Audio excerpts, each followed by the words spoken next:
Hello, viewers.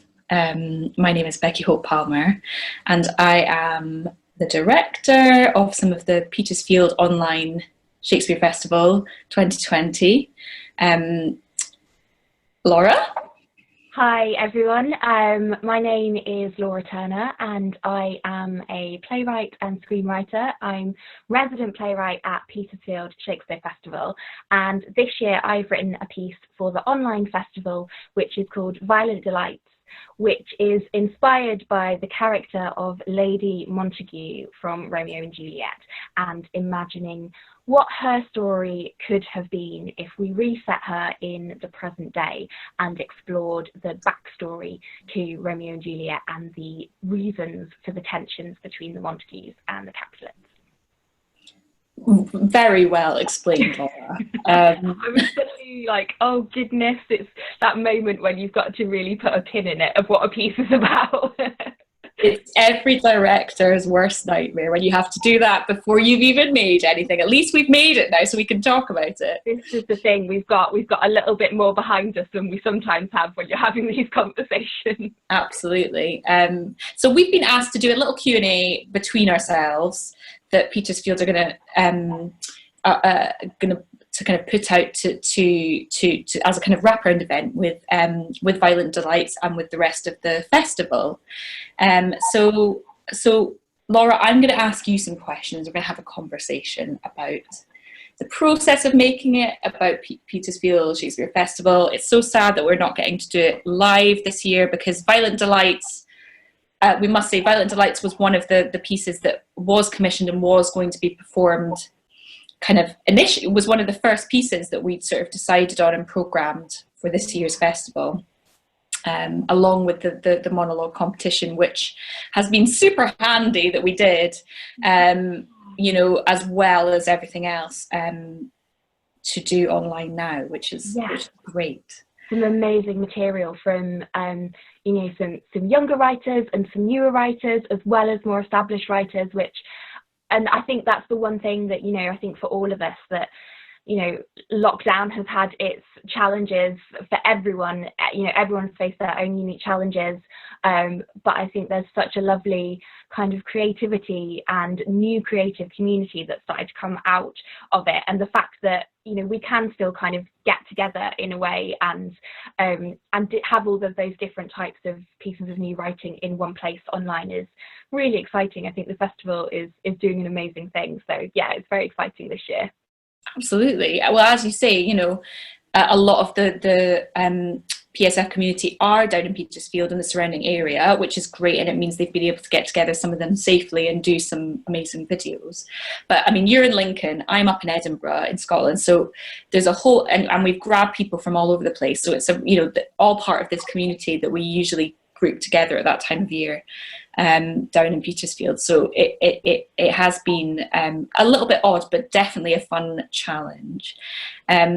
So let's start by talking a little bit about your writing, because you are the resident playwright for PSF, and you have had a bunch of previous works put on with them. And your work tends to centre around rewriting the classics, rewriting these stories. Talk to me a bit about that and where your inspiration comes from. I'm sure you've told me before, but I'd like to hear it again. Yeah, I think absolutely, as you say, Becky, it's always been those classic stories and those characters that we've maybe heard of. We maybe know their names, we know a little bit about them maybe, but we've maybe not had the chance to kind of really delve into them as protagonists of their own story. Because I think what I'm often drawn to, whilst I'm really drawn to those classic stories, and, you know, particularly Shakespeare has always been a massive inspiration for me. You know, I can remember when I was, you know, kind of growing up and just starting to you know, read a little bit of Shakespeare, but I had one of those books that kind of just gives you like this tells you the story in like a very kind of, you know, young person friendly way, and kind of really just brings it to life.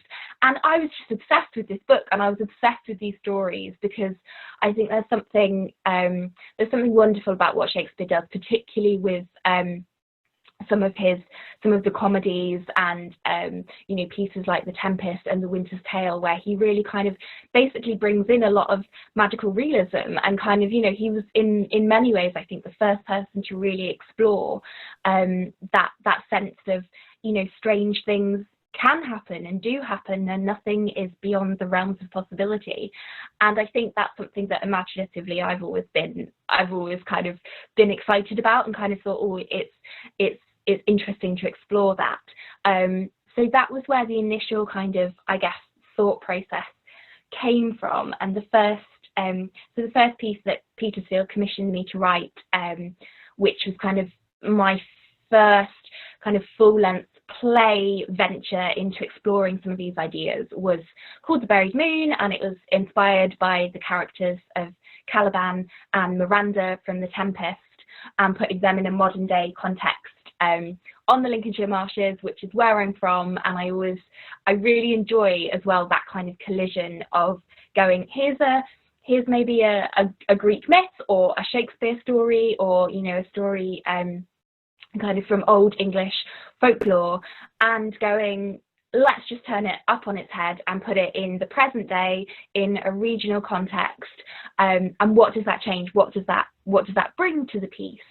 So I'm really interested in kind of not only taking inspiration from those classic stories, but then also finding ways to do something that I hope kind of feels quite contemporary with them as well, and really taps into that idea that, you know, we all, you know, human beings have gone on a massive evolutionary and cultural and societal journey, but at our heart, our emotions don't change. You know, we still feel and love and envy in all the same ways that, you know, we did 2,000 years ago.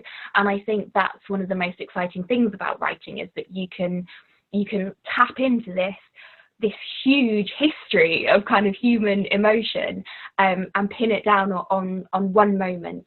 And I think the moments that I will always be most interested in choosing are those that kind of revolve around an unheard female voice as well.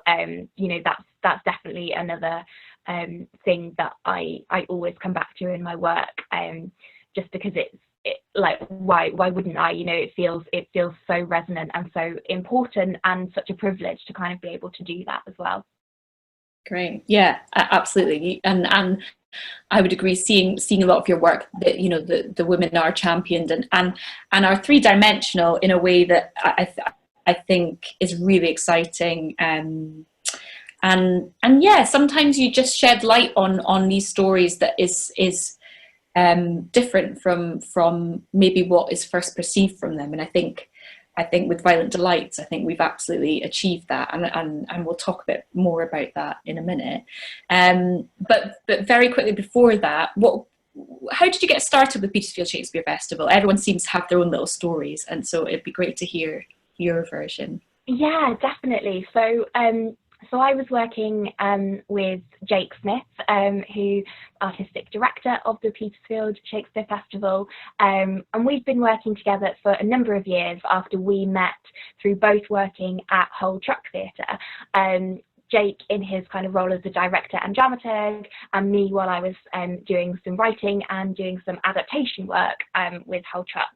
And we both kind of really felt really excited about the opportunity of working together at some point. But, you know, with both our kind of freelance schedules, it simply hadn't come to fruition. And then I started chatting to Jake about this idea that I'd had, which was The Buried Moon. It was what it kind of eventually evolved into The Buried Moon, which in itself was actually inspired by obviously The Tempest itself, and the fact that I've always been very intrigued by things that kind of exist under the surface of texts.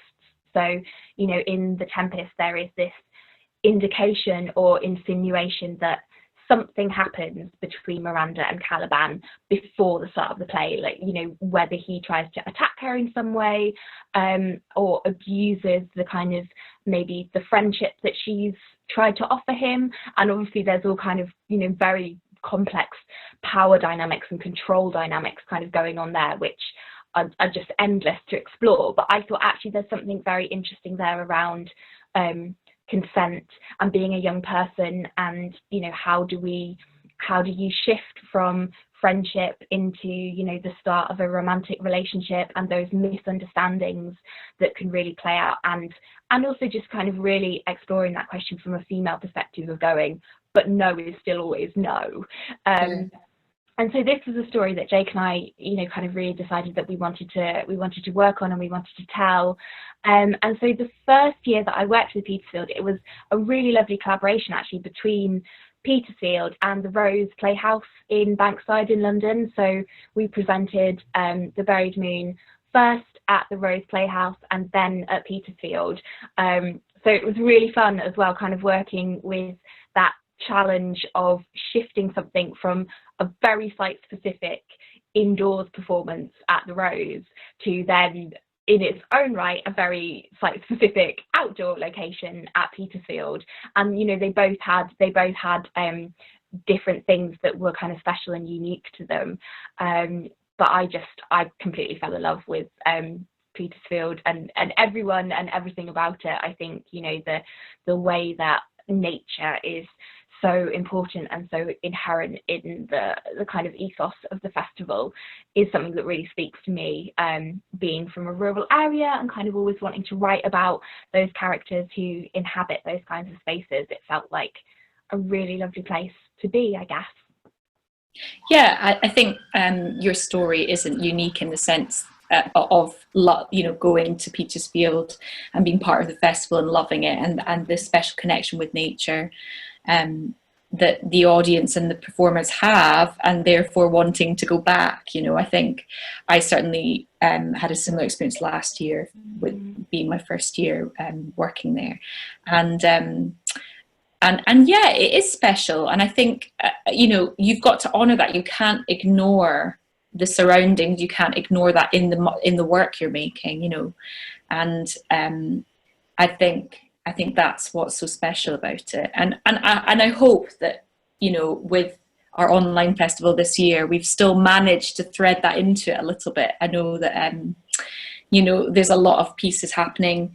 A bit of ours and some of the other pieces, that some of the settings have nature in them and have that kind of elemental feeling to it. And I think that's really lovely that we're still able to kind of embrace that a little bit, I suppose, because it does feel like it's such an important part of the lifeblood of the festival.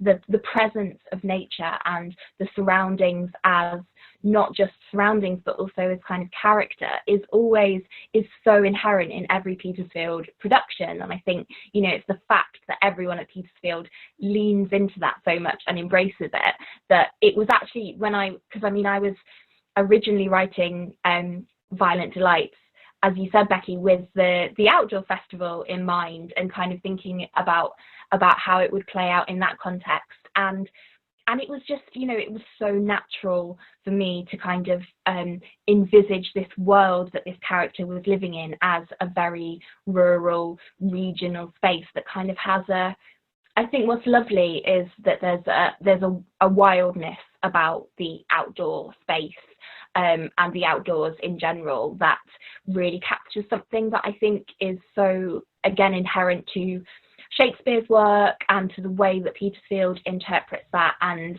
was definitely something that I wanted to kind of unpick a little bit with Violent Delights, that kind of idea of looking under the surface at things not being quite as simple or as organised as they maybe look on the surface, as kind of, like a very, people create a very pretty kind of picturesque charade around the process of storytelling, but actually that can really kind of be a bit of a cover up for the real kind of wildness that's underneath. Sure, absolutely. I would agree. I think so with Violent Delights, we talked about this. I mean, I remember you being in Edinburgh and us talking about this last year, but I think we came to the idea of using this story to explore a character that's maybe a little bit not focused on as much in the play, and I think part of it maybe came from our discussion about how I was potentially going to be directing Romeo and Juliet, and maybe how I viewed the character.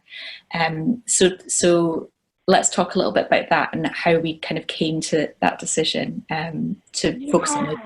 I think you're absolutely right, Becky. Like, it was such a lovely kind of process of sort of bouncing off obviously Shakespeare's text and the character, and I guess as well the kind of, you know, those areas in the text that because they're long past history, you know, Shakespeare doesn't give us lots and lots of context about what's happened before the events of the play. You know, we get some of that, but absolutely rightly, it's, you know, it's a very urgent and in the moment story of two young people falling in love. So that kind of means that there is all of this contextual opportunity to explore and unpick. So there was that to bounce off initially, but then I think it was very much the fact that you and I started having those conversations about the direction that you were thinking of taking with the interpretation of the text, and particularly the interpretation of Lady Montague as a character, because, you know, I think she is very, you know, I definitely don't want to criticise Shakespeare because I love him dearly, but I think she is a little underrepresented in the original text. You know, she, you know, even more so than Lady Capulet. Lady Capulet is given a little bit more emotional autonomy, and we get to kind of understand her a little bit more as a character. But Lady Montague is very much on the fringes of things, and even her husband, Lord Montague, is not integrated in the same way that the Capulet family perhaps are. And I think the fact that, you know, we spoke about your approach and you were really keen to exploit that opportunity actually to kind of go, well, what if Lady Montague was a single mother, and kind of, you know, colliding that idea of almost the two Montague parents kind of coming as one and exploring that from a female perspective, and that relationship with Romeo became something that I thought was really fascinating, was a brand new angle that I don't think I've really seen done in a director's kind of vision for Romeo and Juliet. So I found that really exciting, and it really just kind of opened that door of, okay, what is Lady Montague's past, and what has happened to her as a character, but also as a woman? You know, how has she found herself in this place? And I think, you know, there's a lot of themes that emerged in Violent Delights around. It's tricky. I don't want to give spoilers.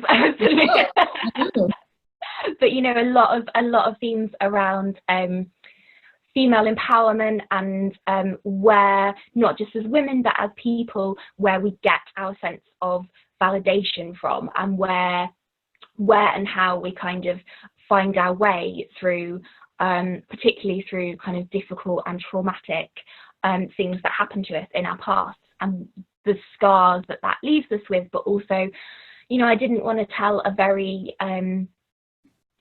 you know, I was interested in kind of exploring that darkness and that wildness, as I said before, but also finding, you know, I think human beings have a real resilience about them, and they, you know, they really do come through very difficult times.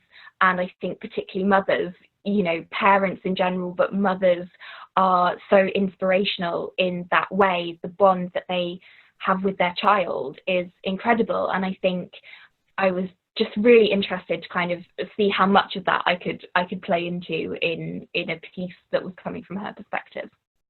Well done, very well filtered there to not give spoilers away. I know, I was about to say a few things, and then I thought, oh no, because people might not have watched yet, and yeah, and I always think it's nice to kind of go and be able to draw your own conclusions from things without spoilers. Absolutely, good answer. So when we decided we were going to do this online, I think the first thing we had to do is decide who was going to perform it, and myself and the PSF gang, Claire and Lucy, talked about who might be right, and we kind of thought, well, why doesn't Laura perform it herself? Because first of all, I think we've got a great working relationship, and have worked together a bit before, and also, you know, it's a very you know, a strange world we're living in, and any way that we could focus on the work as much as possible and not kind of complicate it with too many voices at once, felt like the right thing to do. And so and also you're a performer, you act as well, so we thought, well, we might as well take advantage of that. I suddenly sort of realised, like, in all the, you know, kind of when I sort of said, hi, I'm the writer, I sort of realised that actually, you know, you didn't say performer. I should probably admit at some point to performing the piece as well, because soon it's going to be blatantly obvious. Not a secret. Not a secret. No. But this is the first time you've done that. This is the first time you've performed something that you've written in this way. How has the experience been? How was it for you? Because you know, the way that we've had to do it, you also had to film it yourself. You know, with our, you know, we talked a lot about how to achieve that, but it's quite a big project for you to kind of write it, edit it, because we had to cut it right down. It was a much longer piece. Yeah. And we changed it quite a lot, didn't we? We changed the setting quite a bit, and some, you know, changed some of the kind of central themes just to kind of keep them, you know, working for this medium. Yeah. So how have you found that whole thing? I mean, it's been a bit of a creative whirlwind in an amazing way. And you know, I think absolutely the first kind of challenge was very much from the writing perspective of going, okay, I'd envisaged this as a piece of live theatre, and yes, a one-woman show. You know, it was always a monologue in that effect. But I think there are two very different types of monologue that you write. If you're doing what I was initially doing, which is imagining filling an open air space with that individual story. You know, there's a certain way that you want to you want to be able to enjoy the fact that you've got all of that kind of room and space to kind of tell the story.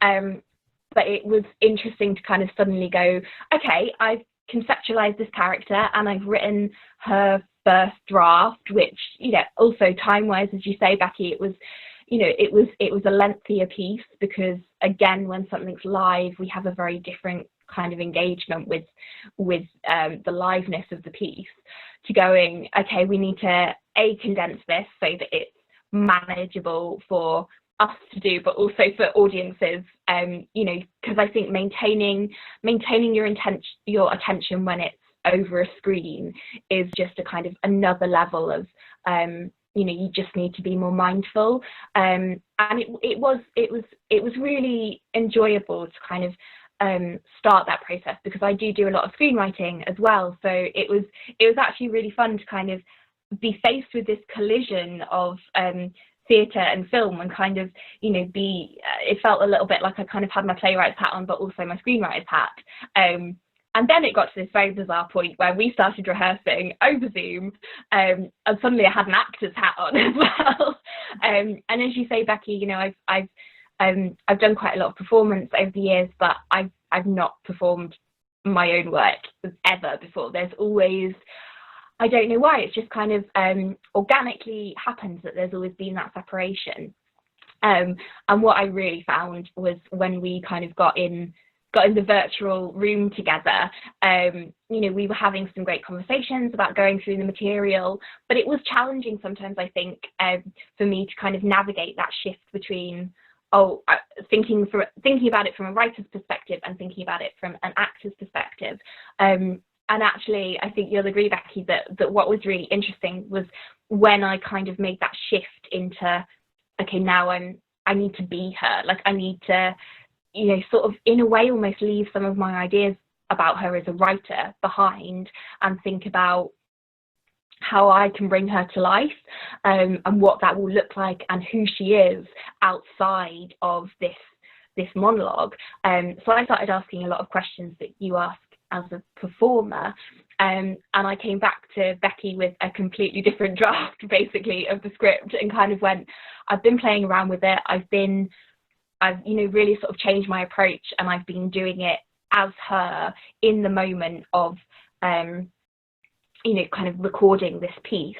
And what I think we've been excited to do is to really lean into the online form as well, and you know, the way that we're talking now to kind of go, actually artists and creatives, but also just people at the moment are speaking a lot to their webcams, and you know, that's a thing that they're doing. It's become a kind of a brand new mode of communication. So with the framing of the piece, which again you will see as and when you go and have an opportunity to have a watch of it, we really decided to kind of embrace that and use that as a bit of a framing device for the reasons and the means by which she's telling her story. But suddenly I found myself in front of a camera on my own in my bedroom, having to record this thing in the voice of this character that I knew as a writer and was kind of just figuring out as an actor. And yeah, I think there was some really fun discoveries to be made there, where I just went, hang on, like this worked on the page, but in real life it feels like she would do this or she would say this. So it's been amazing, and you know, I think it's been so lovely to work with Becky. Like, Becky has such a gorgeous approach to the text, and you know, she's I think, as you were saying, Becky, like we've collaborated before on some projects, and I think this has been a really nice piece for us to work on in this way, because it taps into so many of those themes around questions of empowerment and validation, and you know, just the female experience that we have been exploring in our work and in our kind of conversations about creativity outside of this project. So yeah, I feel like it's been an amazing experience that I think potentially has really given me a new insight into the writing process as well, and the way that going forwards I might just have some different ways of thinking about character, I think, and figuring out what they say and why they say it and how they say it in a moment. Absolutely, yeah. That was definitely going to be my next question, if it's changed you as a writer. And I think it's challenged us all in our own, you know, whether, you know, I've become an editor, which and it's an amazing job. I'm a very amateur editor, but at that, but it's you know, we're all learning new skills as we go, or new ways to work through the video screen. And I think hopefully, you know, the work that we've made kind of shows the kind of the dedication, the love that we've put into it, and the pieces and you know what it all stems from, which is a great play by William Shakespeare. And but yeah, it's been a challenge, hasn't it, Laura? And I think it'll be rather odd getting back in a proper room together, you and I, but I think it will be all the better for this experience, I imagine. I think it really will. And I think, again, just kind of working in, you know, it felt like a very natural evolution, I guess, for us to kind of start working in and having those actor-director conversations as well. Like, that was something that I really kind of enjoyed, like a new dynamic to the way that we were kind of approaching the work, which was really fun. Yeah, absolutely, I agree. It's been a pleasure, it really has. We better wrap it up, but thank you so much, Laura, for sharing some of your process and some of your inspiration with me. And if you haven't watched the piece yet, because I think we're probably going to send this out in tandem with or after Violent Delights, so please visit that. If you go to Petersfield Shakespeare Festival.co.uk, you can find all the details of our online festival and of this and Violent Delights. Thank you, Laura. Thank you, Becky. Have a great rest of the festival online. Absolutely. Yeah, enjoy the festival. Goodbye, everyone. Bye.